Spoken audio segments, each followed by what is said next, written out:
Hello there, and welcome to another video of recent changes in the Twilight Imperium browser app.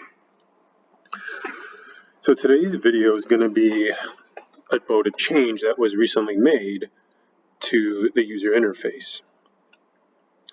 And this change was in the spirit of making all possible information as easy to access for the user as possible. Right? For example, you don't want to have to navigate through 5 different clicks to see what the public objectives are. All it takes is one click and you got the deck open. Or if we want to see what other players have for resources, it's all pretty easy. So one of the key features that was lacking up until this point was a reliable and easy way, not so much reliable, but an easier way to access how many infantry are on planets and how many fighters are in the space region of a system. Now, something that also was not reliable in terms of accessibility were the stat blocks of these units. But we're going to see here that with this new change, all this is simply rendered with the hover of your mouse, or if you're on touchscreen, with your finger. So, consider the map we have here, and I'm going to press the reset button, or the visibility toggle, whichever, to bring up all the current units on the board. Now, if you're paying close attention, you might realize something, and I'll direct your attention here to the Cornique system. You'll see that there's a carrier, but you'll notice that the fighter icon is now no longer there. And that's because we've now made that fighter icon unique to fighters. So it no longer means that there's at least one ship in the system. The fighter icon will show up if there's at least one fighter in the system. And the reason for this was because with the explicit graphic of the larger units, there really was no need for this fighter to not mean a fighter. So that's the first difference here. Now, if you look at the Jord home system, you'll also notice that the fighter icon is now draggable. So that's nice. You can strategize with this now. But still, how do we know how many fighters are in this system? After all, we only see the one fighter icon. Now, the rationale behind having the one fighter icon is still a good one, I think, because in theory, if you had, say, 12 fighters here, it gets really cluttered. And it's not unheard of to see a lot of fighters in a system. So what happens is, if we zoom out here, if we now hover over that fighter, you'll see in the stat block, we get the fighter image now, and we also got this counter that's telling us there's 3 fighters in the system. And indeed, if we do click on the space region of the enlarged system, we can see that there's 3 fighters here. So this is nice now, because you don't have to click around the map and then click on the big board, the big system display, to see how many fighters you have. All you have to do is hover around. So I can hover here to see there's 2 fighters that the Embers of Mott have in the Lodor system. And then in the Emirates of Hakan home system, they have 2 fighters there. And then navigating back to my home system, I have 3. So that's a really convenient update for the user. The dragability is also nice. Now, the same thing has been done for the other units on planets. For example, if I hover over the infantry icon here in the Jord system, I can see the same type of display show up.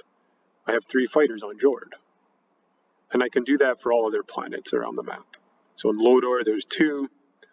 Over on this planet, I don't know the name. It's too small to see right now, but I can just quickly see that it's 1, and so forth, right? On these 2 planets, 3 and 1. So very nice. Now those icons are still not draggable though. We're only making ships draggable for now. Now, one note of caution when you're hovering over these infantry icons is that though we see 3 infantry on this planet and 1 infantry on this planet, we still don't have explicit access to how many units are in the space region. So to do that, we do have to click on the enlarged tile, and then we can see there's none. But for example, if we were to go to the Lodor system and click the space region, there's 2 infantry in space. So if we just hovered over the 2 infantry in the Lodar planet surface, we wouldn't get the full picture. So this isn't currently implemented for the space region, but stay tuned for that possibly in the future. Now, the other 2 structures that you can place on planets are the space dock, which is now hoverable to get the stat block. And you'll notice that there is no counter icon. And that's because you're limited to 1 space dock per planet. So this information will be redundant. The only exception to this case is if you're playing the Clan of Sar. Then you can have 2 or even 3 space docks in the space region of a system. Now this isn't an issue though, because if you've watched the Clan of Sar Spotlight video, then you'll know that the space docks for the Clan of Sar show up like regular ships. So you would be able to explicitly see 1, 2, or even 3 space docks in the system. If you haven't seen that video and you're curious about it, you can go check it out over at the Faction Spotlight playlist. The other structure is the PDS. And recall the rules indicate that you can have a maximum of 2 PDSs per planet. So for instance, if I go over again to the Lodor system, I'll see the PDS icon showing up on Lodor. Now previously I didn't know if this meant I had 1 or 2 PDSs, so I would have to click the system and then manually click the planet and see how many PDSs I have. But now, if we hover over the PDS, it'll show us in the stat block that we have 2 PDSs on Lodor. Conversely, over at this planet, if we hover over it, we only have 1 PDS. So that's extremely useful here in terms of user accessibility to information. The other update I want to tell you about is previously, if you watched the introductory series to the app, you might have noticed that every time you move ships, the board doesn't update. Well, fully. It updates certain things, but it wasn't, for example, updating these units that are movable. You'd have to manually click the reset button. So for example, suppose I activated the Quan system, and then I decided to move a destroyer and my fighters. What would happen is the fighter icon would automatically get updated, but the destroyer icon wouldn't get updated until you clicked the reset button, right? Now, what we've done is make it so after you move ships, that's all going to be manually updated now. So that's going to be nice. Now we've still left the reset button in because when you're moving units around, you might forget where these units originally were. And so clicking the reset button will restore them to their default systems that they were in. So that's useful still. But let's go ahead and show how this works. So let's activate the Quan system. And then we're going to move a destroyer.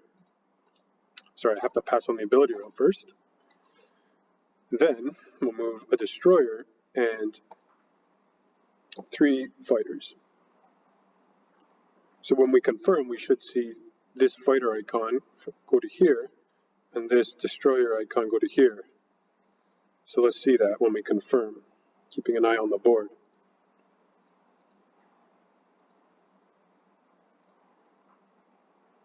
Okay, so we got invalid move order, and that's because destroyers can't transport fighters. So what we're going to do is move all the units. We're going to take the carrier, the destroyer, and the 3 fighters, and we'll see them all update to there. So we'll take the carrier as well. We'll confirm. And there you go. Without having to click reset, we got no more ships in our home system, and the ships we moved are now in the Quan system. Great. This automatic updating of the board has also been included after placing starting units. So that's good.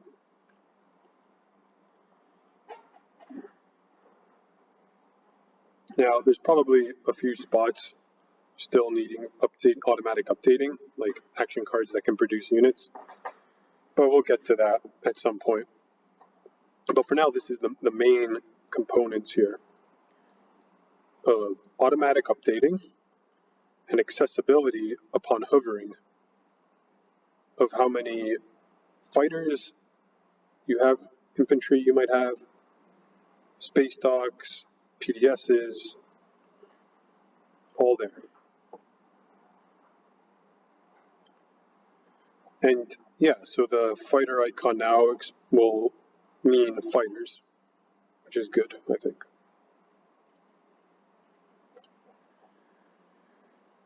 Okay. So just a quick reminder here, if you do think you have a good idea for something you'd like to see changed or included in the app, feel free to leave a comment down below in the comments section. Definitely at this point in the development process, we're really looking for user feedback.